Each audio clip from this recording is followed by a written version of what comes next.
Hello student, welcome back to my channel. हम 10th chemistry का chapter 2 कर रहे थे जो कि है एसिड, बेस एंड सॉल्ट, जिसमें हमने एसिड और बेस की फिजिकल प्रॉपर्टीज़ और केमिकल प्रॉपर्टीज़ और बहुत सारी रिएक्शंस देखी थी। आज हम करेंगे सॉल्ट्स के बारे में, ठीक है। तो बढ़ते हैं अपने टॉपिक के पास। Salt salt are the ionic compound which are produced after the neutralisation reaction of acid and base. हमने न्यूट्रलाइजेशन रिएक्शन में पढ़ा था कि सॉल्ट एक आयनिक कंपाउंड होते हैं जो कि न्यूट्रल आपस में जब किसी भी एसिड और बेस को रिएक्ट करवाते हैं तो सॉल्ट की फॉर्मेशन होती है। फॉर एग्जांपल आपका HCl एक एसिड है, इसको अगर मैं NaOH यानी कि एक बेस के साथ रिएक्शन करवा दूं तो मेरे को क्या मिलेगा प्रोडक्ट में? NaCl प्लस में वाटर, ठीक है। तो सॉल्ट और साथ में वाटर मिलेगा, ठीक है। तो ये आपकी न्यूट्रलाइजेशन रिएक्शन होती है और यही रिएक्शन आपकी सॉल्ट फॉर्मेशन की। क्लियर है इतना? ये हमने लास्ट वीडियो में कर लिया था। तो आज हम करेंगे थोड़े से कैरेक्टरिस्टिक्स ऑफ सॉल्ट, ठीक है। Most of the salt are crystalline solid. जो सॉल्ट होते हैं ये आपको पिक्चर में दिख रहा होगा कैसे हैं, बिल्कुल क्रिस्टल क्लियर सॉलिड है, ठीक है। सॉल्ट्स में भी ट्रांसपेरेंट और ओपेक। सॉल्ट क्या है आपके? ट्रांसपेरेंट भी हो सकते हैं और ओपेक भी हो सकते हैं। Most of the salt are soluble in water, ठीक है। बहुत सारे काफ़ी सारे जो सॉल्ट्स हैं वो सॉल्युबल इन वाटर में सॉल्युबल होते हैं, पर सारे नहीं होते, ठीक है। मोस्ट होते हैं पर बहुत कम ऐसे भी सॉल्ट है जो वाटर में सॉल्युबल नहीं होते, ठीक है। Solution of salt conduct electricity. जो सॉल्ट का सॉल्यूशन है वो इलेक्ट्रिसिटी कंडक्ट करता है। अब क्यों करता है? क्योंकि जब भी हम सॉल्ट का सॉल्यूशन बनाते हैं तो जो सॉल्ट है वो अपने आयंस में कन्वर्ट हो जाता है, ठीक है। जैसे सपोज आपका NaCl, ये आपका एक सॉल्ट है। जब भी आप इसका वाटर के साथ सॉल्यूशन बनाओगे तो Na प्लस और Cl माइनस ये अपने आयंस में कन्वर्ट हो जाते हैं, जिसकी वजह से इलेक्ट्रिसिटी पास होती है उसमें से, ठीक है, कंडक्ट करते हैं। द सॉल्ट में बी सॉल्टी, सॉल्ट, बिटर। जो सॉल्ट है आपके वो काफ़ी बहुत सारे टेस्टी होते हैं, सॉल्टी, सोर, बिटर, ठीक है। सॉल्ट्स कैन बी कलरलेस और ऑर्डरलेस। बहुत सारे सॉल्ट ऐसे हैं जो आपके कलरफुल होते हैं और बहुत सारे सॉल्ट हैं जो कलरलेस होते हैं और ऑर्डरलेस होते हैं, जिनमें कोई स्मेल नहीं होती। क्लियर है इतना सबको? ओके। तो next is types of salt, ठीक है। सॉल्ट कितने टाइप्स के होते हैं? सॉल्ट आपके जनरली 3 to 4 टाइप्स के होते हैं। फर्स्ट इज अगर हम स्ट्रॉन्ग एसिड लेंगे, ठीक है, और स्ट्रॉन्ग बेस लेंगे तो दोनों ही स्ट्रॉन्ग है तो क्या करेंगे? दोनों आपस में न्यूट्रल हो जाएंगे, तो जो सॉल्ट है हमारा वो न्यूट्रल बनेगा। कैसा बनेगा? न्यूट्रल, क्योंकि दोनों ही स्ट्रॉन्ग है इसीलिए दोनों आपस में न्यूट्रलाइज हो जाएंगे। फॉर एग्जाम्पल NaOH आपका स्ट्रॉन्ग बेस है और HCl एक स्ट्रॉन्ग एसिड है। अगर मैंने इसको रिएक्ट करवाया तो क्या होगा? ये NaCl के साथ कंपाउंड बना लेगा NaCl और वाटर रिलीज हो जाएगा, ठीक है। तो ये आपका एक न्यूट्रल सॉल्ट है, जैसे हम अपने घरों में भी यूज़ करते हैं ना एज ए नमक, वो यही सोडियम क्लोराइड सॉल्ट है, ठीक है। नेक्स्ट है अगर हम एक स्ट्रॉन्ग एसिड लेते हैं और जो बेस है वो हमारा वीक है, ठीक है। अगर वीक बेस लेंगे तो जो स्ट्रॉन्ग है ना उसी का इफेक्ट दिखेगा। तो अगर स्ट्रॉन्ग एसिड है तो जो सॉल्ट है आपका वो एसिडिक होगा, ठीक है। कैसे? HCl आपका स्ट्रॉन्ग एसिड है और NH4OH वीक बेस है, तो इसका जो सॉल्ट बनेगा ammonium chloride NH4Cl which is acidic in nature. Okay. Next is अगर एसिड वीक है और बेस कैसा है आपका? स्ट्रॉन्ग है, तो जो सॉल्ट होगा वो कैसा होगा? Basic. Very good, absolutely right, ठीक है। अगर जो भी स्ट्रॉन्ग है दोनों में से या तो एसिड या बेस, तो जो स्ट्रॉन्ग है वैसा ही नेचर होगा सॉल्ट का, ठीक है। जैसे CH3COOH इथेनोइक एसिड, ये आपका वीक एसिड है और NaOH स्ट्रॉन्ग बेस है, तो इसका जो सॉल्ट बनेगा वो भी कैसा होगा? बेसिक सॉल्ट होगा। और अगर दोनों ही वीक होंगे, एसिड और बेस दोनों वीक होंगे, तो भी न्यूट्रल सॉल्ट बनेगा। क्लियर है आपको? तो यहाँ से बहुत सारे एग्जाम्पल हैं, ये आप देख लीजिएगा और लर्न कर लीजिएगा। ओके, बढ़ते हैं आप आगे। यस, तो एक एक करके हम बहुत सारे सॉल्ट्स के बारे में पढ़ेंगे इसमें। First is common salt which is sodium chloride. जो हमारे घरों में यूज होता है उसी को बोलते हैं सोडियम क्लोराइड, ठीक है। Sodium chloride is also known as common salt और table salt. It is formed after the reaction between sodium hydroxide and hydrochloric acid. ये हमने बहुत बार न्यूट्रलाइजेशन रिएक्शन में भी बनाया था। ये आपकी कॉमन सॉल्ट की प्रोसेस है। NaOH प्लस HCl को हम मिक्स करते हैं तो हमारा NaCl बनता है और वाटर बनता है। क्लियर है इतना? अब इसके कैरेक्टरिस्टिक्स क्या है? It is neutral salt. आपने देखा था दोनों ही स्ट्रॉन्ग है, बेस भी स्ट्रॉन्ग है और एसिड भी स्ट्रॉन्ग है, तो दोनों स्ट्रॉन्ग होते हैं तो जो सॉल्ट होता है वो कैसा होता है? न्यूट्रल होता है। The pH value of sodium chloride is about 7, ठीक है। नियरली अबाउट जो इसकी pH वैल्यू होती है वो कैसी होती है? 7, ना तो एसिडिक ना तो basic, neutral. Clear? Sodium chloride is used in, इसका यूज़ कहाँ कहाँ पे होता है? Cooking as well as to prepare many other important chemical such as use in the manufacturing industries, ठीक है। एक तो हम इसका घरों में यूज़ करते हैं खाना बनाने के लिए, और बहुत सारे सॉल्ट भी इसकी फॉर्मेशन से बनते हैं, ठीक है। NaCl की वजह से हम बहुत सारे सॉल्ट भी बनाते हैं। तो हम देखते हैं कि हम इसकी हेल्प से कौन कौन से सॉल्ट फॉर्मेशन कर सकते हैं। Yes, making other chemicals from common salt sodium hydroxide. तो हम सोडियम हाइड्रोक्साइड की फॉर्मेशन करेंगे, किसकी फॉर्मेशन करेंगे?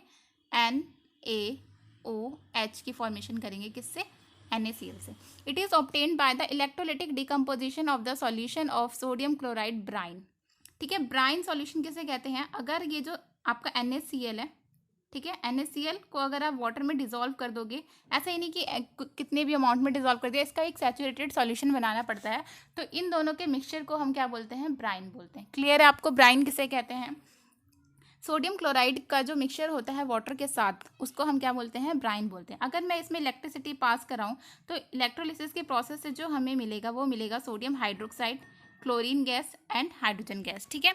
यहाँ पे इस सॉल्यूशन में देखिए, यहाँ पे ये NaCl का सॉल्यूशन है, ये एनोड है और ये कैथोड है। यहाँ पे ये आपका एक सेटअप है इलेक्ट्रोलिटिक का, ठीक है। तो इसके अंदर जब इलेक्ट्रिसिटी पास कराते हैं तो यहाँ से आपका NaOH और थोड़ा सा NaCl मिलेगा, जो क्लोरीन गैस है और जो हाइड्रोजन गैस है ये स्केप आउट हो जाएगी यहाँ से। इतना क्लियर है सबको? Okay, next is sodium hydrogen carbonate और बेकिंग सोडा। अभी आपने देखा था कि NaCl की हेल्प से हमने सोडियम हाइड्रोक्साइड बनाया। अब हम देखेंगे कि हम NaCl की हेल्प से बेकिंग सोडा बनाते हैं। A soda which is used in baking process is called baking soda, ठीक है। The chemical name of baking soda is sodium hydrogen carbonate. अच्छा, एग्जाम में कैसे क्वेश्चन आता है, ठीक है। एग्जाम में ये जो 5 टाइप के सॉल्ट हैं इनमें से पक्का एक क्वेश्चन आएगा और उसमें से आपसे पूछा क्या जाता है? इसका कॉमन नेम, फॉर्मूला, यानी कि इसका जो स्ट्रक्चर है, फॉर्मूला और प्रिपरेशन और यूजेस। आपको सिर्फ इन सॉल्ट्स के यही पढ़ने हैं।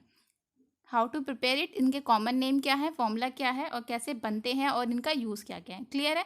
तो अपने नोट्स साथ साथ बनाते जाइए ताकि आपको एग्जाम टाइम में प्रॉब्लम ना हो। और ये वीडियोस एक बार में देखने से समझ में नहीं आएगी, वीडियो को आप 2 बार देख लेंगे ना तो आपको अच्छे से क्लियर हो जाएगा और एग्जाम तक क्लियर रहेगा, फिर आपको और कुछ पढ़ने की ज़रूरत नहीं है, ठीक है। इसलिए वीडियो में अंत तक बने रहें। तो केमिकल नेम क्या है बेकिंग सोडा का? सोडियम हाइड्रोजन कार्बोनेट, ठीक है। और फॉर्मूला क्या है? NaHCO3, NaHCO3, sodium hydrogen carbonate. Clear है? कार्बोनेट से आपको याद आ रहा हो, जहाँ पे भी मैंने पिछली वीडियो में बताया था, जहाँ पे भी कार्बोनेट ग्रुप है तो वो कौन सा, वहाँ पे कौन सी गैस रिलीज होगी? CO2, carbon dioxide. Very good, ठीक है। Baking soda is obtained by the reaction of brine. Brine का मतलब तो आपको समझ में आ गया होगा ना, विद द कार्बन डाइऑक्साइड। देखिए ये आपका NaCl है और इसको वाटर में डिसॉल्व कर दिया तो ये दोनों मिला के ब्राइन, और इसके अलावा आपको 2 गैसेस और चाहिए, ठीक है। Along with it 2 gases are necessary. First is CO2 gas and next is ammonia gas. दोनों ही ये गैस फॉर्म में चाहिए, ठीक है। अब इनको हम मिक्स करेंगे तो क्या मिलेगा? हमें अमोनियम क्लोराइड मिलेगा और जो हमें चाहिए यानी कि हमारा sodium hydrogen carbonate baking soda मिलेगा। क्लियर है इसकी रिएक्शन? फिर से देख लीजिए एक बार। ब्राइन सॉल्यूशन यानी कि सोडियम क्लोराइड और वाटर का मिक्सचर, उसके साथ साथ हमें 2 गैस चाहिए। कौन कौन सी? कार्बन डाइऑक्साइड और अमोनिया गैस, ठीक है। अगर हम इनकी रिएक्शन करवाते हैं तो हमें अमोनियम क्लोराइड और जो हमारा प्रोडक्ट हमें चाहिए sodium hydrogen carbonate which is baking soda. Clear है? अब आप कहोगे मैम यहाँ पे तो ये दोनों सॉल्यूशन का मिक्सचर मिल रहा है, हमें तो सिर्फ ये चाहिए, तो हम कैसे इसको सेपरेट आउट करेंगे? तो इसे सेपरेट आउट करेंगे हम इनके बॉइलिंग पॉइंट के हेल्प से, ठीक है। क्लियर है आपको? ठीक है। ये जो आपका NaHCO3 है ना, यानी कि जो सोडियम हाइड्रोजन कार्बोनेट है, ये आपका ना पार्शियल सॉल्युबल होता है। तो ये जब हम इसकी सॉल्युबिलिटी के अकॉर्डिंग इनको डिफर करेंगे, जब इनका सॉल्यूशन बनाएंगे तो ये जो NaHCO3 है ये आपका नीचे एज अ प्रेसिपिटेट जम जाएगा, तो हम वहाँ से ले लेंगे इसे। क्लियर है? ओके, आगे देखिए। Properties of baking soda. Baking soda की प्रॉपर्टीज क्या क्या हैं?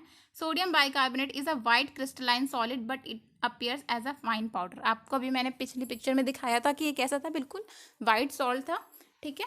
Sodium hydrogen carbonate is sparingly soluble in water. अभी बताया था मैंने कि ये क्या है, पार्शियल सॉल्युबल है वाटर में, तो ये नीचे ऐसे सेटल डाउन हो जाता है पीपीटी की फॉर्मेशन में, ठीक है।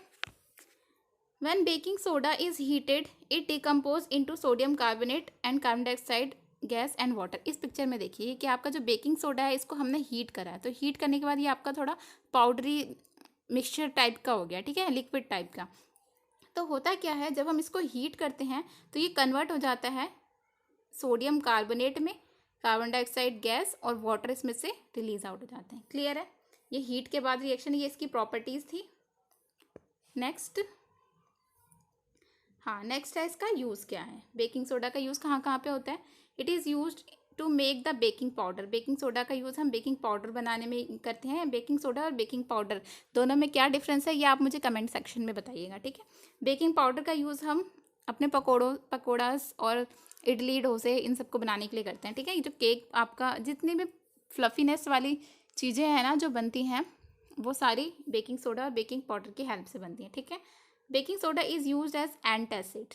What is antacid, opposite to acid base. Yes, इसमें देखिए एंटासिड जब हमारे स्टमक में जब हम कुछ फास्ट फूड खा लेते हैं तो स्टमक में एसिडिटी बढ़ जाती है ना, तो कुछ ऐसा ही हाल हो जाता है तो क्या होता है स्टमक में बेसिकली क्या होता है, हमारा HCl ज़्यादा बनने लग जाता है, ठीक है, इसीलिए एसिडिटी हो जाती है। तो हमें क्या चाहिए, इसको न्यूट्रल करने के लिए एक बेस चाहिए, जो हम यूज़ करते हैं ये बेकिंग सोडा को एज अ बेस, ठीक है, ताकि जो स्टमक का जो वो है हमारा न्यूट्रल हो सके। क्लियर है, इसीलिए हम इसको एंटासिड के रूप में भी यूज़ करते हैं। It is used as a fire extinguisher, ठीक है, फायर एक्सटिंग्विशर में भी इसी का यूज़ होता है। क्लियर है इतना, ओके। तो move to our next slide.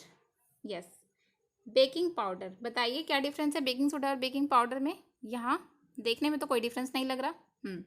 तो देखिए baking powder is a mixture of baking soda and mild edible acid, ठीक है। बेकिंग पाउडर तो आपको पता चल गया था क्या है, बेकिंग सोडा तो पता चल गया था क्या है। बेकिंग पाउडर क्या होता है, अगर हम बेकिंग सोडा में कोई भी एडिबल एसिड मिला दें, ठीक है, क्योंकि अच्छा क्यों मिलाते हैं, बेकिंग पाउडर की क्या ज़रूरत है हमें, जो बेकिंग सोडा होता है उससे भी तो काम चल सकता है।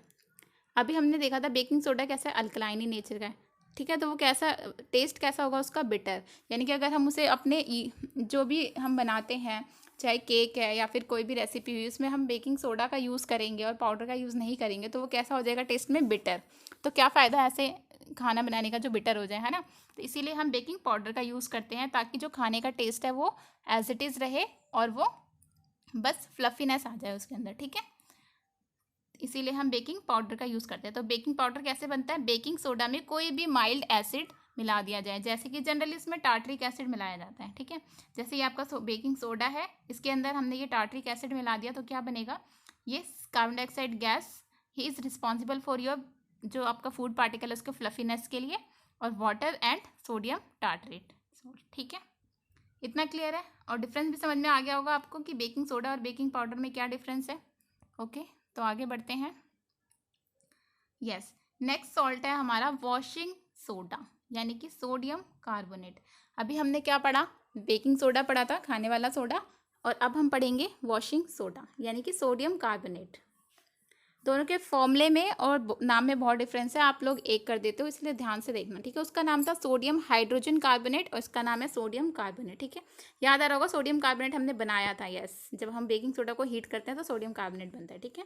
Sodium carbonate is a manufacture by thermal decomposition of sodium hydrogen carbonate, यानी कि जो ये आपका फिर से लिख दिया मैंने यहाँ पे ताकि आपको रिएक्शन याद रहे, ठीक है। NaCl में वाटर यानी कि ब्राइन सॉल्यूशन और दो गैस कार्बन डाइऑक्साइड और अमोनिया, इसको मिलाएंगे तो हमारा क्या मिलेगा, हमें हमारा बेकिंग सोडा मिलेगा। अब बेकिंग सोडा को अगर हम हीट कर देंगे तो हमें क्या मिलेगा, सोडियम कार्बोनेट मिलेगा, ठीक है। अब सोडियम कार्बोनेट जो इसका फॉर्मूला है ना वो ये है, ठीक है। तो अब कहोगे मैम ये तो सोडियम कार्बोनेट है, इसमें 10H2O कैसे आएगा, तो इसकी अगर हम वाटर के साथ रिएक्शन करेंगे, इसका मतलब क्या है, एक सोडियम कार्बोनेट के पास 10 मॉलिक्यूल्स ऑफ वाटर है, यानी कि 10 मॉलिक्यूल्स ऑफ वाटर ने इसे बीच में से घेरा हुआ है, ठीक है। तो यही मतलब है, तो इसका वाटर से रिएक्शन करवा देंगे तो ये मिल जाएगा, ये आपका वॉशिंग सोडा है, देख लीजिए। ये क्रिस्टलाइन सॉलिड होता है और ये सॉल्युबल होता है वाटर में। आपने देखा होगा जब हम डिटर्जेंट वगैरह यूज़ करते हैं वो सॉल्युबल होता है ना, तो वॉशिंग सोडा हमारा क्या होता है, सॉल्युबल होता है वाटर में। इतना क्लियर है सबको, अगर क्लियर है तो चैनल को लाइक कर दीजिए, आगे बढ़ते हैं। यूजेस ऑफ सोडियम कार्बोनेट, ठीक है। तो सोडियम कार्बोनेट का यूज़ कहाँ कहाँ पे होता है? It is used in the cleaning of cloth, कपड़ों की सफाई के लिए हम यूज़ करते हैं सोडियम कार्बोनेट का, यानी कि वॉशिंग सोडा का। In making the detergent, cake and powder, detergent और जो आपका साबुन है, केक मतलब वो खाने वाला केक नहीं, वो कपड़े धोने वाली टिक्किया, ठीक है। इन removing the permanent hardness of water, ठीक है। अब परमानेंट हार्डनेस ऑफ वाटर का क्या मतलब है? आपने देखा होगा कि जो वाटर होता है जिसके अंदर ना सोपी सॉल्यूशन नहीं बनता, ठीक है। कई बार आपने देखा होगा कि बोलते हैं लोग खारे पानी से ना कपड़े साफ नहीं होते, तो ऐसा क्या होता है? खारा पानी क्या है? वो हार्ड वाटर होता है, ठीक है। It is used in the glass and paper industries, glass and paper industries के लिए भी हम इसका यूज़ करते हैं। किसका? सोडियम कार्बोनेट का, ठीक है। क्लियर है इतना आपको? ओके। तो इसी के साथ आज की वीडियो हमारी यहीं पे ख़त्म होती है।